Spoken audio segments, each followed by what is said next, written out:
I never thought finding my grandmother's old recipe book would lead to the biggest fight of my life. But here I was, standing in our dimly lit attic, holding a dusty leather-bound journal that would change everything. My name is Mallory, and until that moment, I'd been playing it safe. Working as a line cook at Pierre's, saving money, and trying to keep the peace in a family that treated harmony like a hostage situation. Mallory, get down here. My mother's voice carried through the floorboards, sharp with that familiar edge of disapproval. I ignored her, running my fingers over my grandmother's elegant handwriting. The pages were filled with more than just recipes. They were dreams, carefully documented plans for a restaurant she never got to open. What's taking so long? My sister Cassidy's had popped through the attic door, her perfect blonde hair catching the light. Mom's about to have an aneurysm. Dad's investors are already here. Look what I found, I said, holding up the book. Something flickered across Cassidy's face. Interest, maybe jealousy, before settling into her usual practice smile. Grandma's old cookbook? That thing's probably full of moths. She wrinkled her nose. Come on, you know how Dad gets when we're late for his business dinners. I followed her down, clutching the book. In the kitchen, Mom was arranging appetizers, her movements precise and tense. Finally, Mallory, please tell me you're not wearing that to dinner. I glanced down at my chef's pants and black t-shirt. I just got off work. I'll change. Work. Mom's mouth tightened. When are you going to get a real job? Your sister's already junior partner at Dad's firm. Actually, I said, setting the recipe book on the counter, I've been thinking about. Is that Mother's book? Mom froze, her hand hovering over a plate of canapes. For a second, something soft crossed her face. Then Cassidy laughed. Mallory's probably planning to open a food truck or something equally embarrassing, she said, snagging a canopy. Can you imagine? A James serving street food? I was thinking more like a restaurant, I said quietly, like Grandma wanted. There are detailed plans in here, notes about everything from menu design to… Absolutely not. Dad's voice boomed from the doorway. He'd appeared silently, as always, his disapproval filling the room. The James family name belongs in law offices, not kitchens. But your grandmother's dreams died with her, he said flatly. And they nearly took this family's reputation with them. Drop this nonsense now. I looked around the kitchen, at Mom's averted eyes, Cassidy's smirk, Dad's stern face, and something inside me shifted. Maybe it was the weight of the book in my hands, or maybe it was just 28 years of swallowing my words finally catching up to me. No, I said. The silence that followed was absolute. What did you say? Dad's voice dropped dangerously low. I said no. I'm done pretending to be someone I'm not. Grandma had vision, talent. She had delusions that bankrupted your grandfather. Dad slammed his hand on the counter. I worked too hard rebuilding this family's name to watch you drag it back into the gutter. Well, then I won't use the family name, I shot back. I'll do it on my own. Cassidy stepped between us, all concern and sweetness. Mal, you're being dramatic. Why don't we talk about this later? Dad's guests. We'll have to wait, I said, backing toward the door. I need some air. As I walked out, I heard Mom call my name, but I didn't turn around. The recipe book was still clutched to my chest, and for the first time in years, I felt something like hope. Or maybe it was rage. Either way, it felt like freedom. What I didn't know then was that this moment, this simple act of defiance, would set off a chain of events that would either make me or break me. And my dear sister Cassidy? She was already plotting how to use it all to her advantage. I spent the next week avoiding my family's calls and diving deep into my grandmother's recipe book. Every page revealed something new, not just about cooking, but about the woman I barely remembered. Her notes in the margins told stories of determination, of dreams pushed aside for family obligations. It felt like she was speaking directly to me. You're brooding again, Jamie said, sliding onto the bar stool next to me at Pierre's after closing. My best friend had that look she gets when she's about to dispense unwanted wisdom. Your phone's been buzzing all night. I glanced at the screen. 5 missed calls from Cassidy, 2 from Mom. They'll survive without me. Your sister stopped by the restaurant earlier, Jamie mentioned, trying to sound casual. When you were in the walk-in. My hands stilled on the glass I was wiping. What did she want? To help, apparently.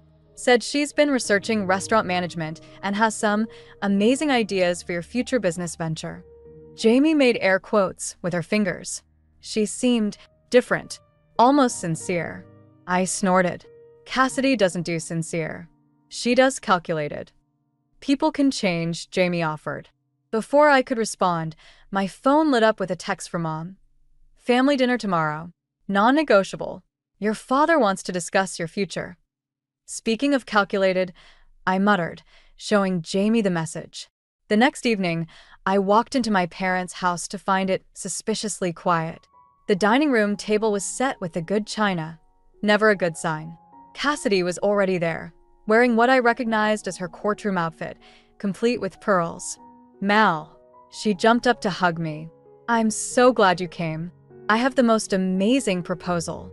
Let's wait for your father, Mom interrupted, bringing in a roast that probably cost more than my weekly salary.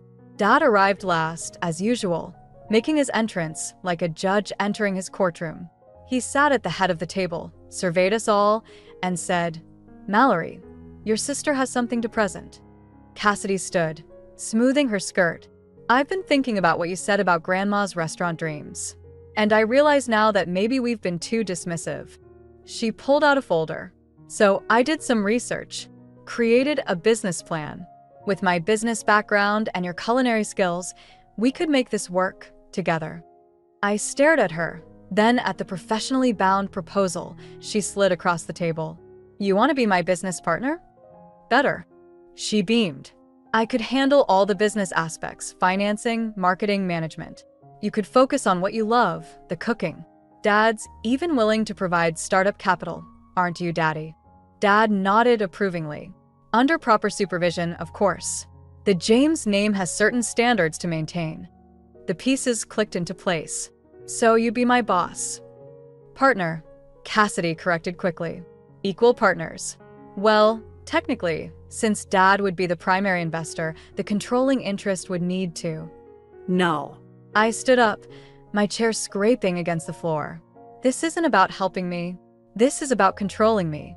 Don't be dramatic, Mom sighed. Your sister is offering you an opportunity. To be her puppet? I laughed, the sound harsh even to my own ears. To have my dream twisted into another James family production? You're being ungrateful, Dad snapped. This is more than you deserve after your little outburst last week. Cassidy reached for my hand. Mal, please. I just want to help. Help yourself, you mean? I pulled away. You can't stand that for once. Something might be about me instead of you. That's enough. Dad's fist hit the table, making the china rattle.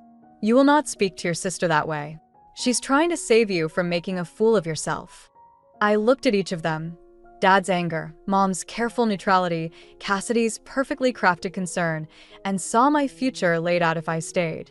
Always the second choice, always under their thumb, always wrong. Thank you for dinner, I said quietly, gathering my things. But I'll build my own dream, my own way. As I walked out, Cassidy called after me. You'll fail without us, Mal. You know you will.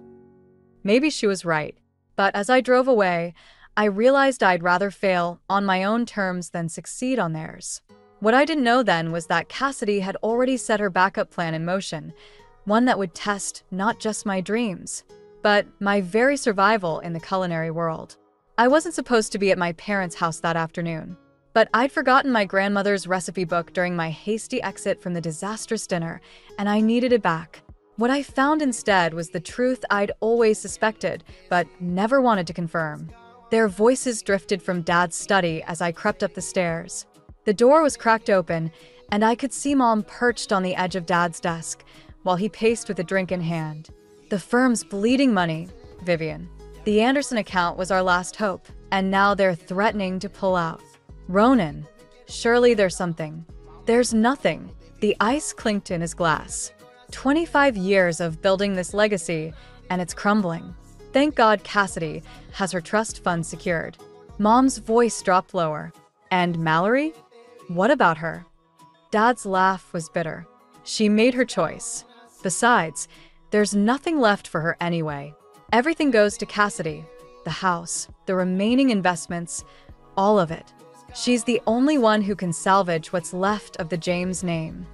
She's still our daughter, Mom said softly. She's a reminder of my biggest mistake, letting Mother fill her head with those ridiculous restaurant dreams.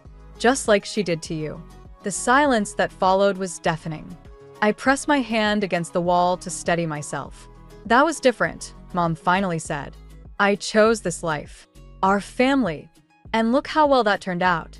Dad's voice dripped with sarcasm. One daughter, who can barely keep a line-cook job, and another who? Who what? Cassidy's voice made me jump. She'd appeared at the study door, perfectly put together as always. Are you talking about the firm? I should have left then. Should have turned around and walked away. But I stayed, watching through the crack as my sister's face transformed from concern to calculation. Daddy, she said, I've been thinking about what you said about the Anderson account. What if we could prove our stability? Show them we're expanding into new ventures. What are you suggesting? Mallory's restaurant dream. Cassidy's smile was sharp. If we control it, make it a subsidiary of the firm, it could show diversification. Plus, it would keep her under control, stop her from embarrassing the family name. It's not the worst idea, Dad mused. But she'd never agree. She will if she thinks it's her only option. Cassidy's voice turned sweet. I might have already made some calls. Pierre's is struggling. One word from us, and finding another cooking job in the city becomes difficult. The recipe book slipped from my fingers, hitting the floor with a thud. 3 heads snapped toward the door as I pushed it open. Well, Cassidy recovered first, smoothing her skirt. Eavesdropping now, Mal? How? Predictable. You were going to sabotage my career? My voice shook. Your own sister? We were trying to help you. Dad started, but I cut him off. Help me? By destroying everything I've worked for? By making sure I have nothing while Cassidy gets everything. Someone has to preserve this family's legacy, Cassidy said. And let's be honest, it was never going to be you. I looked at Mom, who wouldn't meet my eyes. Did you know? About what happened to Grandma? About her dreams? Mallory, she whispered. Some dreams aren't worth the cost. Something broke inside me then, not just my heart, but the last thread of hope that my family might someday understand me. You're right, I said, picking up the recipe book. Some dreams aren't worth the cost. But this one is. And I'll prove it, without the James name, without your money, without any of you. Don't be dramatic. Cassidy rolled her eyes. Where will you go? What will you do? I straightened my spine, feeling stronger than I had in years. Watch me. As I walked out of that house for the last time, I heard Mom call my name. But it was too late. They'd shown me exactly who they were and, more importantly, who I needed to become. What I didn't know then was that this moment of clarity would cost me everything, but it would also give me the strength to take it all back. With interest. The acceptance letter from Le Cordon Bleu arrived on the same day Pierre's announced they were closing. I sat in my car in the empty parking lot, staring at both pieces of paper until the words blurred together. One door closing, another opening. It should have felt poetic. Instead, it felt like the universe was laughing at me. You can't just leave, Jamie said later that night, helping me clear out my locker. What about your grandmother's restaurant plan? What about it? I shoved my knife roll into my bag. I can't open a restaurant without experience, and thanks to my loving family, no one in this city will hire me. Chef Nolan appeared in the doorway, his usual commanding presence somehow diminished by the empty kitchen behind him. That's not entirely true. I straightened up. Chef, walk with me. He led us through the darkened restaurant, past the tables where I'd learned every aspect of service. You know why we're closing? Economy's tough, I started, but he waved me off. We're closing because I'm retiring, and because your sister's law firm represents our landlord. He gave me a pointed look. Suddenly, our very reasonable lease wasn't so reasonable anymore. My stomach dropped. Cassidy. The James family has quite the reach. He stopped at the bar, pulling out an envelope. But so do I. This is a letter of recommendation for Le Cordon Bleu. And this, he slid over another envelope, is an offer from my friend Michel in Paris. His restaurant needs a line cook. My hands shook as I opened the second letter. You're sending me to Paris? I'm giving you an option. He leaned against the bar. Your father called today, offered to pay your tuition. I froze. What? Full ride to Le Cordon Bleu. His only condition is that you sign a contract. Something about future business ventures remaining under family management. The pieces clicked into place. They're still trying to control me. Smart family, the James clan. Nolan's voice was carefully neutral. They know talent when they see it. They also know how to cage it. Jamie, who'd been unusually quiet, spoke up. But Paris? That's so far. That's the point, I realized. Either I take Dad's deal and stay under their thumb, or I leave everything behind. Everything except your grandmother's dream. Nolan tapped the recipe book peeking out of my bag. Sometimes you have to go far to find your way back home. My phone buzzed, a text from Cassidy. Daddy told me about school. So proud of you for finally being sensible. Let's celebrate tomorrow. Another buzz, Mom, this time. Your father is being generous. Don't throw this away like I did. Like she did. The words hit me like a punch to the gut. All those times Mom had watched me cook, her quiet sadness when I talked about restaurants, it hadn't been disapproval. It had been regret. When does Michel need an answer? I asked Nolan. Tonight. He checked his watch. Paris is waking up. Jamie grabbed my hand. Mal, whatever you decide. I squeezed back, then pulled out my phone. My fingers hovered over the keyboard before typing. Thanks for the offer, Dad. But I choose me. Then I picked up Nolan's phone and dialed Paris. What happened next would change everything, not just my future, but my understanding of what family really means. And somewhere in France, a kitchen was waiting that would teach me more than just cooking. It would teach me how to fight back. You're doing the right thing, Nolan said as I hung up, but his expression was worried. Just watch your back. The James family doesn't take rejection well.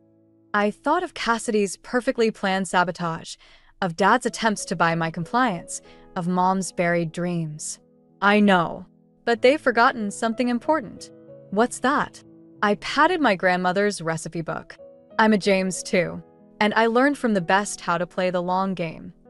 As I walked out of Pierre's for the last time, I didn't know that my family was already planning their countermove. But this time, I'd be ready. Paris wasn't just an escape. It was my battle plan. The lottery ticket was crumpled in my pocket, forgotten until the moment my phone rang. I was packing for Paris, surrounded by cardboard boxes and memories, when an unfamiliar number lit up my screen. MS. James? This is the State Lottery Commission. Congratulations, your ticket has won this week's jackpot. The amount they mentioned made me sit down hard on my bedroom floor. Enough to open not just one restaurant, but a whole chain. Enough to never need my family's help again.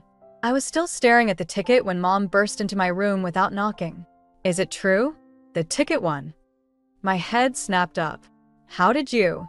Cassidy saw the notification on your phone during dinner last week. Mom's eyes were fever bright.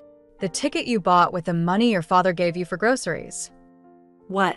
Dad hasn't given me grocery money since. It's family money, she interrupted, which makes it a family win. I stood slowly, understanding dawning. You knew. You all knew there was a winning ticket, and you've been waiting to claim it.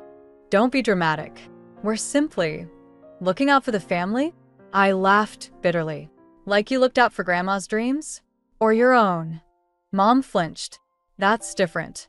We need this money, Mallory. The firm is failing. I know.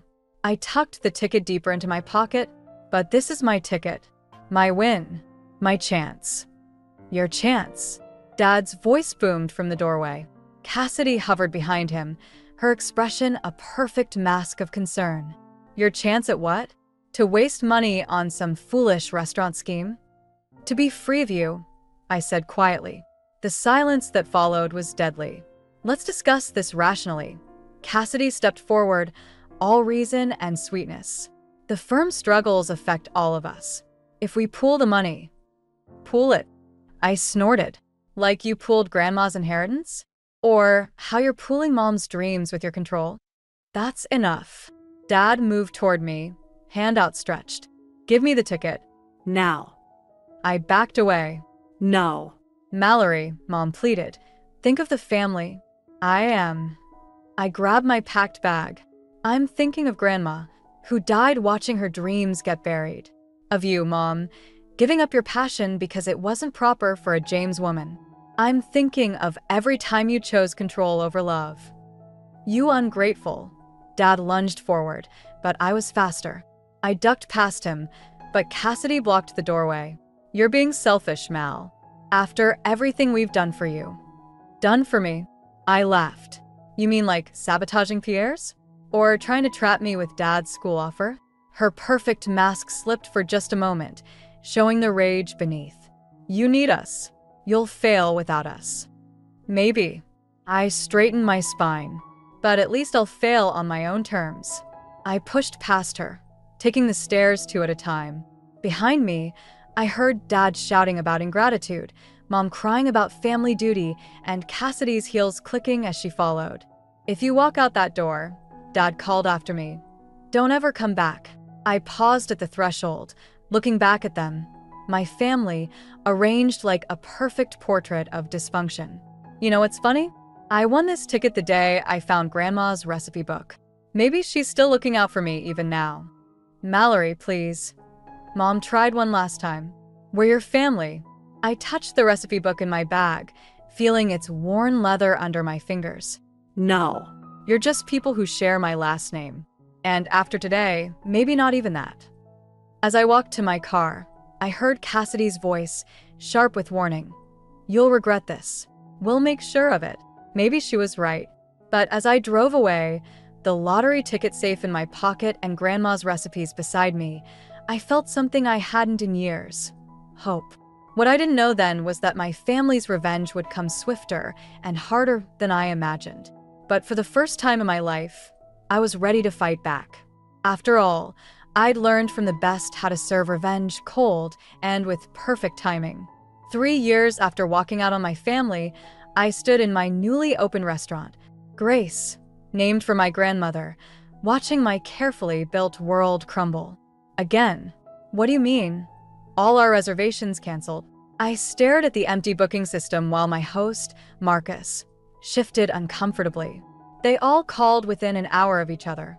Something about food poisoning at last night's soft opening. My stomach dropped. We hadn't even served food last night.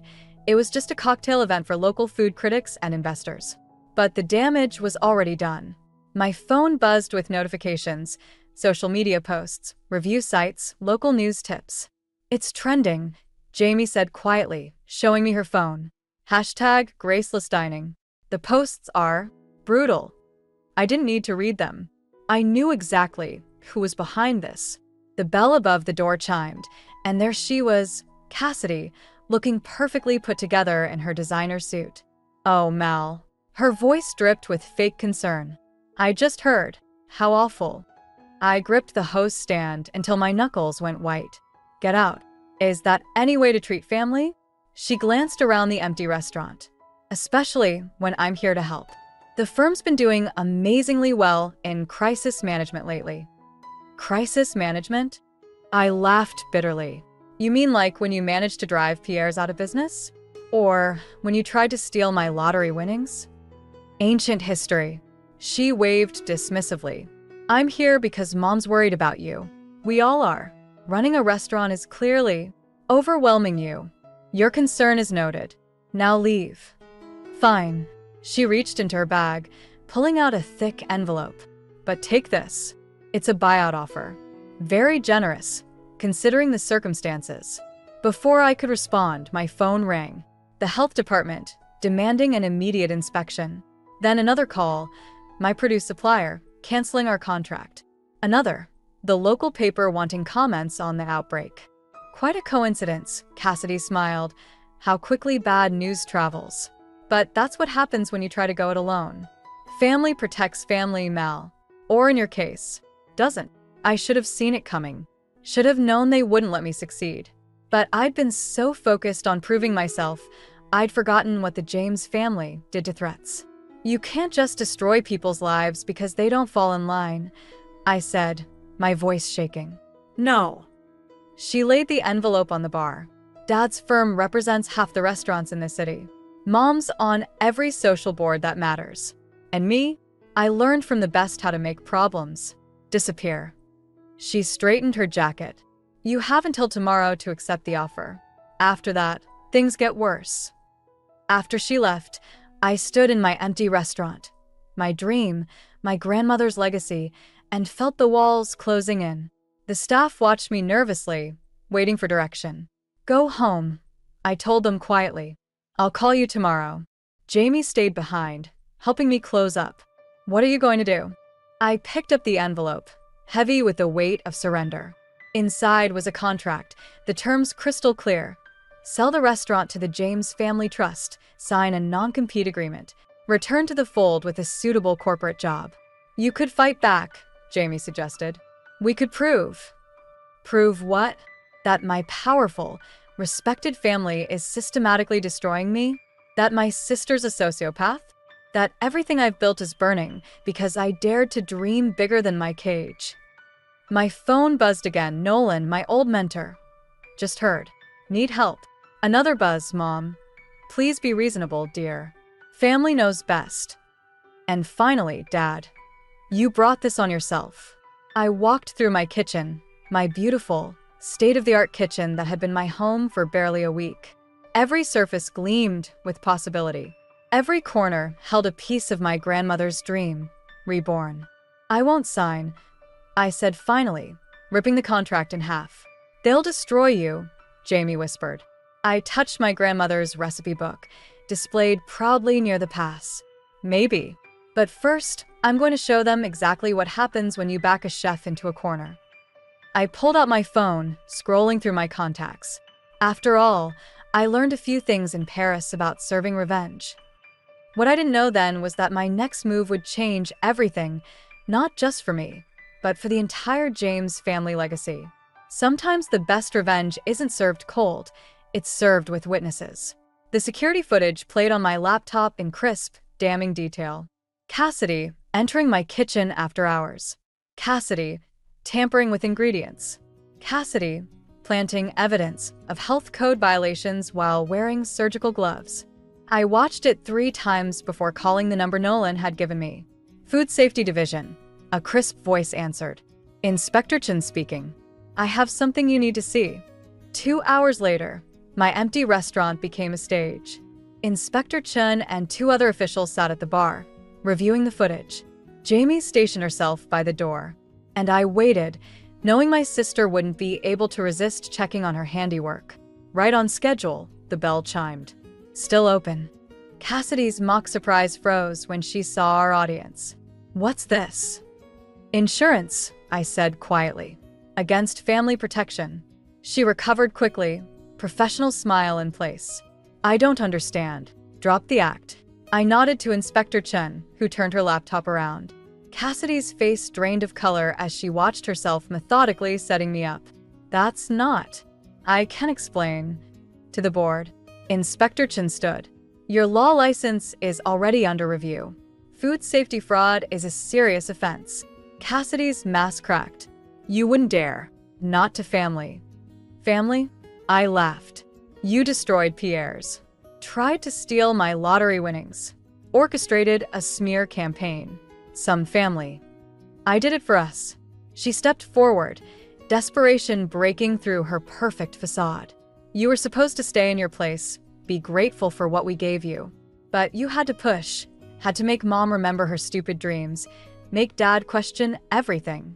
Question what? His choices. The firm is failing because he chose wrong, backed the wrong daughter. I had to prove that you were worth it. The pieces clicked into place. All this because you thought Dad regretted choosing you over me? He was going to change the will. Her voice cracked. After your restaurant started getting attention. Said maybe he'd been too hasty writing you off. I couldn't. I wouldn't let you take everything. Inspector Chen cleared her throat. MS. James, We'll need you to come with us." "You can't." Cassidy's eyes darted between us. "Daddy will." "Dad will what?" I stepped closer. "Destroy my reputation? Already tried. Ruin my business? Too late. The truth's already out there, Cass. And this time, the James name can't protect you." She lunged suddenly, not at me but at the laptop. Jamie intercepted her, and in the scuffle, something fell from Cassidy's bag, a familiar leather-bound book. My grandmother's recipes. "You took it?" My voice shook. "When?" "Last week." She straightened, smoothing her hair, dignity reassembling even as handcuffs clicked around her wrists. "Thought I'd burn it, like Dad burned the original will. Funny how history repeats." As the inspectors let her out, she turned back. "You know what's really pathetic, Mal? You actually believe you won. But look around, you're alone. No family, empty restaurant just like Grandma. Was it worth it?" I picked up the recipe book, feeling its worn leather under my fingers. "You never understood, did you? Grandma wasn't alone. She had her dreams. And now, so do I." "MS. James." Inspector Chin paused at the door. "We'll need your statement tomorrow. And there's a reporter outside. Your choice if you want to talk." I thought of Dad's carefully curated reputation, of Mom's social standing, of Cassidy's perfect image. "Actually," I said, "I have a better idea." I pulled out my phone, scrolling to a number I'd never used, the food critic from the city's biggest paper. The one who'd been trying to get the real story behind Pierre's mysterious closure. "Time to serve the truth," I told Jamie, who smiled grimly. "Cold." No. I opened the recipe book, finding the note Grandma had written on the last page, the one I'd never shown my family.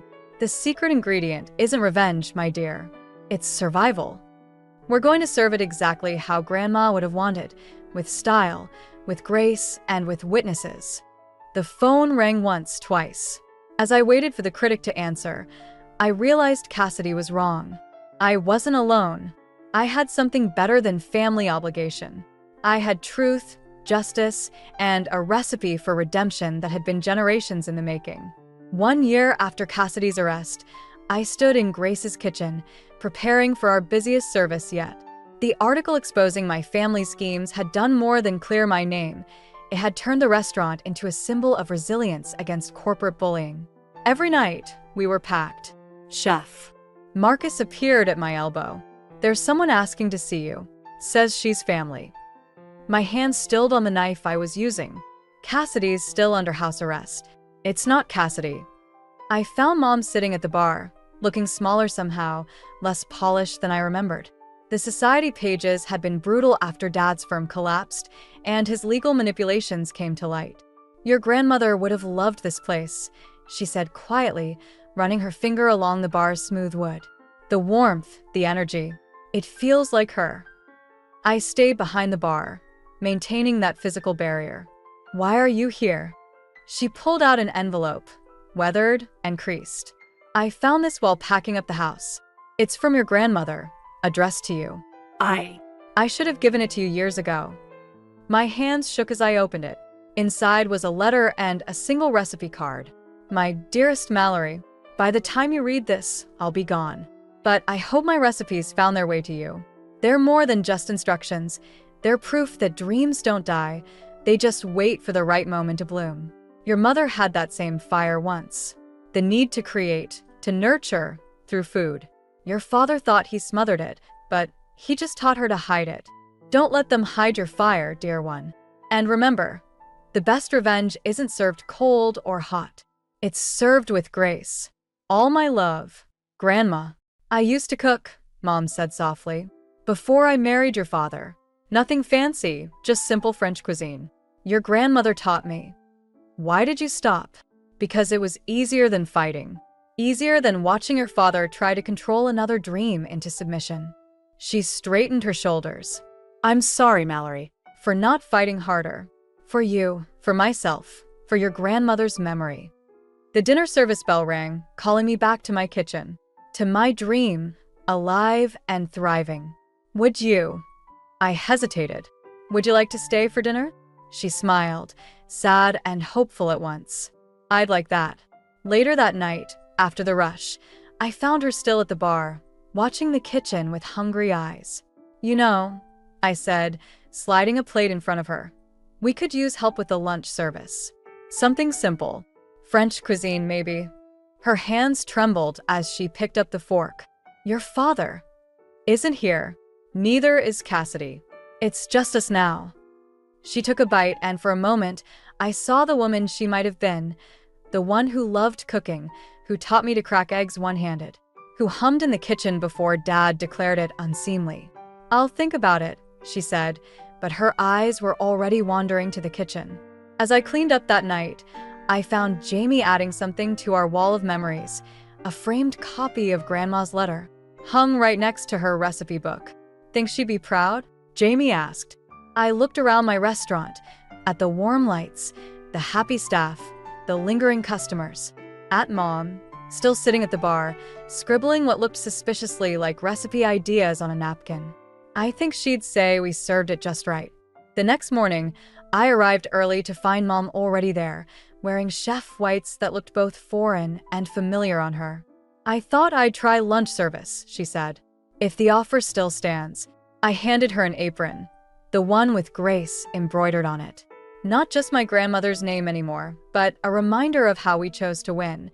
Not through revenge, but through living well, cooking well, loving well. "Welcome home," I said and meant it. Sometimes the best endings aren't about winning or losing, but about finding your way back to who you were meant to be.